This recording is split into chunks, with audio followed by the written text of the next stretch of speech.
Throughout history, the idea of debt and investing, whether it be in a herd of cows in the mid-3000s BC or purchasing shares in Apple, has always been prominent in business and trade. Today, almost 1 billion shares change hands every single day in the stock exchange, but it wasn't always that way. According to Charles Geist, a Wall Street historian, Wall Street has gone through several phases throughout 4 different periods of history. The first period would be from the 17th century to around the time of the Civil War. During this time, investors were merely dabbling in the ideas of investing in the stock market, and it quickly gained popularity among these groups. The second period could be described as from the Civil War to the early 1930s. This period covers the development of trusts, which are groups of landowners who allocated responsibility for the management of the land to a certain person in the group to benefit others.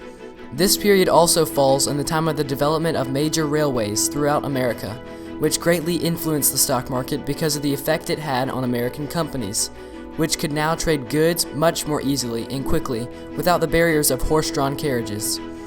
The next period was rather short and spanned only from 1929 to 1954. This period was not one of prosperity, as the Great Depression began to affect eager young investors. The U.S. government also became wise to the shenanigans of the early investors and placed tight government regulations on the stock exchange. The final period took place while Eisenhower was president and revitalized the stock market because of rising stock prices and a booming economy. People began taking loans from ruthless loan sharks, and until later legislation were not protected by the government for such things. From this period to modern day, the stock markets have come together to essentially form what we know as Wall Street today.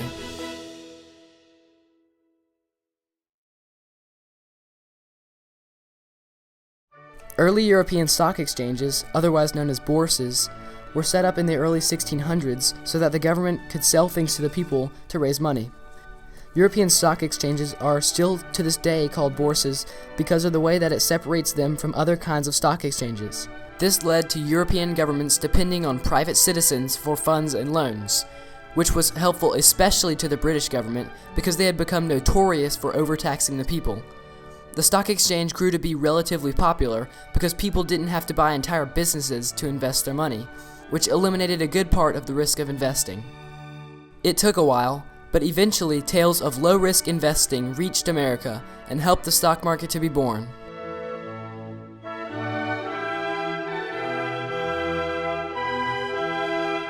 The early U.S. government was lacking in many basic institutions, one of them being a treasury. The U.S. Treasury Department was not set up until nearly 6 months after our first president was elected.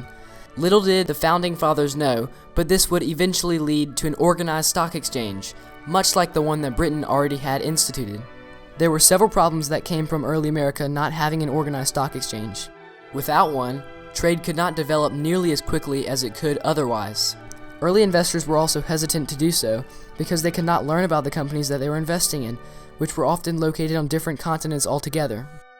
At the early foundation of the United States of America, it became imperative that a centralized bank should be formed for several reasons. For one, merchants and investors were annoyed that all transactions had to take place at their local banks, which made money transfers complicated, difficult, and dangerous. However, there were still some bankers that were content with setting up their own statewide banks and did not want to have to compete with a new central bank for their customers.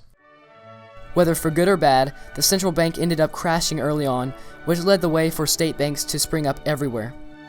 With the market being fairly well set up, opportunity after opportunity rose up for even the common people to make it big on the stock market.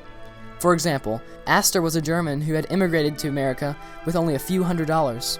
In just a few years, he had reached over $250,000 in wealth, only to expand on this wealth and reach upwards of $20 million by the time of his death, worth over $600 million in today's money.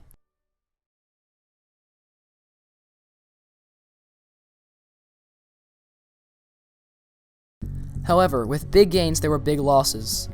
One man entered the stock market with only $25, quickly earned about $150,000, and then lost it all and more in a very short time. People were willing to do almost anything to make a quick buck on the market, and this showed through several new tactics. Forward trading is when someone signs a contract to buy a certain amount of stock set up for about a month in advance.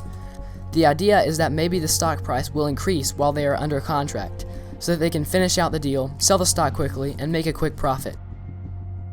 The problem with this was that there were very few laws regarding the practices legal in the stock market. So therefore, any contract made under the premise of the stock market was not necessarily legally binding and depended upon the honor of the other person. This did not stop people from being dishonest, and courts soon became full of dishonest trading cases that people could do nothing about. Another unscrupulous thing that people did was a method of price manipulation called wash sales. It is when a group of investors got together to manipulate the price of a specific stock by selling the stock to each other, causing the price of the stock to go down temporarily so that they could immediately buy it up again for a lower price. People sometimes use wash sales to report tax losses just before they had to turn their taxes in, and then sell the stock for a higher value later. Because of these newfound ways of corruption, two groups that are very well known today were established: bulls and bears. Bulls are investors that believe the market is going to go up, and therefore have an optimistic outlook, while bears are investors that have a pessimistic outlook, or in other words, believe that the market is going to fall in value. However, even though investors thought that they had all the tricks of the stock market figured out, they still had a lot to learn. Because the stock market was a relatively small and exclusive club of mostly wealthy investors, the United States economy still couldn't depend on the stock market completely, and were therefore forced to depend on investments from other countries. Without a doubt, America badly needed to have some sort of stock market from the beginning, but it would still take a while before the market completely matured.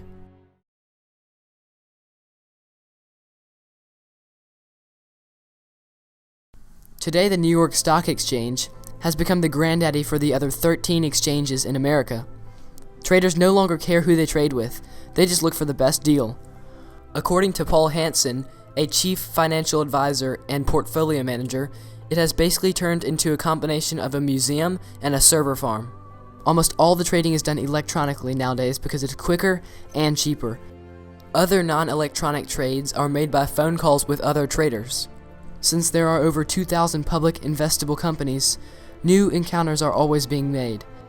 One of the best parts about being a trader is that there are always new components of businesses to research and explore. Exploration can also be made in portfolios of clients or oneself. It can also involve exploring new companies and researching information about them. Exchanging stocks involves constant evaluation of companies in the past and what they may do in the future. Another reason the New York Stock Exchange is not used too much is because there is no one left doing the open outcry trading that was once so prevalent. Open outcry is an older system of hand signals and verbal bids that were used to convey information on the trading floor. A contract is made when one trader yells out his selling price and another trader cries back that they will buy shares at that price. Another way to make exchanges is to go through third-party dealers outside of the New York Stock Exchange. One massive component of these deals is dark pool liquidity. It keeps the identity of the trader anonymous and hidden. This is beneficial so that the trader doesn't have to disclose how much money or shares they have in a particular company.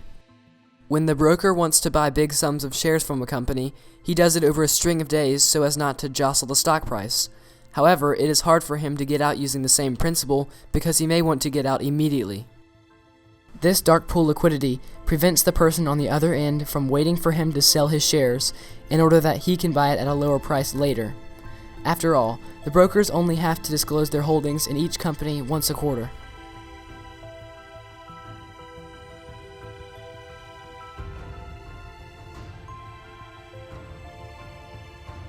In conclusion, without a stock exchange, investing would be extremely difficult and would have greatly affected the early growth of countries by not allowing investors to become well acquainted with the companies that they were investing in and the products that they were selling.